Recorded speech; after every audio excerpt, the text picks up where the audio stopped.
مخرج مرائے صفرا، یہ سب اس کے افعال ہیں۔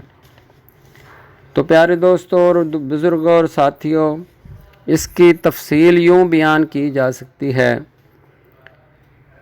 کہ مدرے بول ہونے کی وجہ سے گردہ اور مثانہ کی صفراوی سوزش میں استعمال کیا جاتا ہے۔ صفرا کی وجہ سے اس کی سوزش کم ہو جاتی ہے۔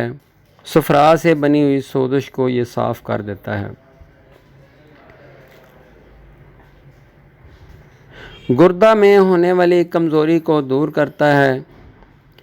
سوزش سے، گردہ کی سوزش سے کمر کو درد درست کرتا ہے۔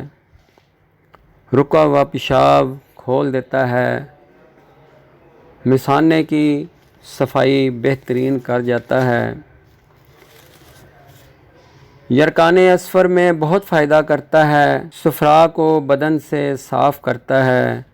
صفرا کی وجہ سے ہاتھ پاؤں کی جلن مٹاتا ہے۔ معدہ کی تیزابیت کو نیوٹرل کرتا ہے۔ مرا صفرا کو خارج کر کے اسے بدن سے صاف کرتا ہے۔ ڈوڈینیم کی سوزش کو مٹاتا ہے۔ کرب اور مروڑ کو ختم کرتا ہے۔ خونی پیچس میں بہت فائدہ کرتا ہے۔ خون آنے کو بند کر دیتا ہے۔ بہتے ہوئے پخانہ کو روکتا ہے۔ مصفی خون ہونے کی وجہ سے بدن میں مرا صفرا کے پھوڑے پھنسیاں دور ہو جاتے ہیں۔ خون پتلا کرتا ہے۔ خون کو گاڑھا ہونے سے روکتا ہے۔ بلڈ ہائی کو لو کرتا ہے۔ قوت ہاضمہ کو درست کرتا ہے۔ بھوک خوب لگاتا ہے۔ فم معدہ ڈوڈینیم کی سوزش سے ہونے والی متلی و قے کو روکتا ہے۔ تو پیارے دوستو، یہ تو تھے اس کے فوائد۔ پہچان کے بعد اس کے فوائد بیان کیے گئے۔ اب ان کے مجربات کی طرف چلتے ہیں۔ تو پیارے دوستوں اور بزرگوں اور ساتھیوں، متلی روکنے کے لیے تباشیر بانسی 1 تولہ، بدر موتھا کے 5 انگ 2 تولہ، الائچی سبز 2 تولہ ملا کر قہوہ تیار کریں اور میٹھا ڈال کر اس کو پلائیں۔ متلی، قے اور فم معدے کی سوزش اور ڈوڈینیم کی درد سب کو مٹاتا ہے۔ تو پیارے دوستوں اور بزرگوں اور ساتھیوں، مصفی خون میں اس کو عناب، بدر موتھا، شاہترہ تینوں ہم وزن لیتے ہیں۔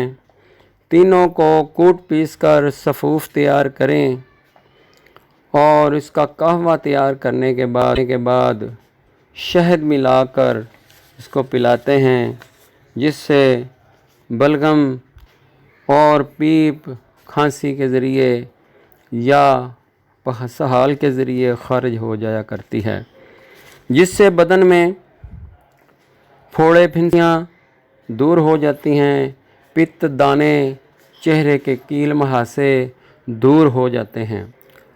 دافع صفرا میں، یعنی صفرا کی زیادتی اگر بدن میں ہو جائے تو اس کو کم کرنے کے لیے بدر موتھا 10 تولہ، ناگر موتھا گھاس 10 تولہ، گوکھڑو 10 تولہ، جو میٹھے 10 تولہ، تخم خیارین 10 تولہ، سب کو صفوف تیار کر کے اس کو پانی میں پکا کے اس کو قہوہ تیار کر کے پلانے سے آپ کا دافع صفرا قہوہ تیار ہو گیا، جو یرکان اصفر میں یعنی پیلے یرکان میں بہت فائدہ کرتا ہے اور بدن سے صفرا کو خارج کر کے بدن کو پاک صاف کر دیتا ہے، اعتدال پیدا کرتا ہے، بلڈ میں گرمی کی حدت کو کم کر جاتا ہے۔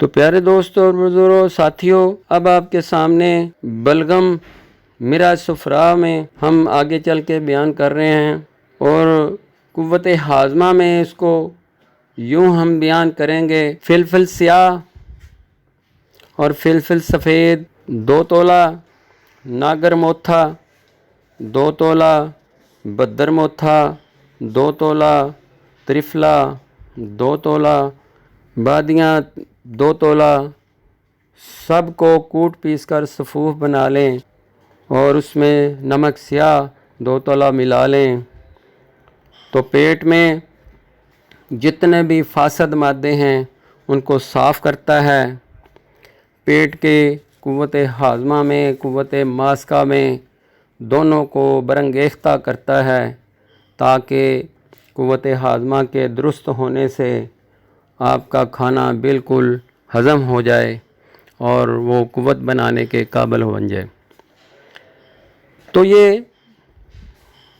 تو تھے معدے کے ہاضمے کی ترتیب۔ اب رہی بات یہ کہ پخانہ کس طرح سے اس سے روکا جاتا ہے۔ بھئی بدر موتھا 10 تولہ لے کر، ترفلا 10 تولہ لے کر ہم وزن صفوف کریں، ان دونوں کا صفوف 2 چٹکی پانی سے صبح شام، اگر زیادہ پخانے تیز آ رہے ہوں تو صبح دوپہر شام استعمال کریں، آپ کو بہت زیادہ فائدہ دے گا۔ آپ کے اس فائدے کو آپ ہمارے چینل کو سبسکرائب کر کے احسان جتا سکتے ہیں۔ واللہ خیر، اللہ حافظ۔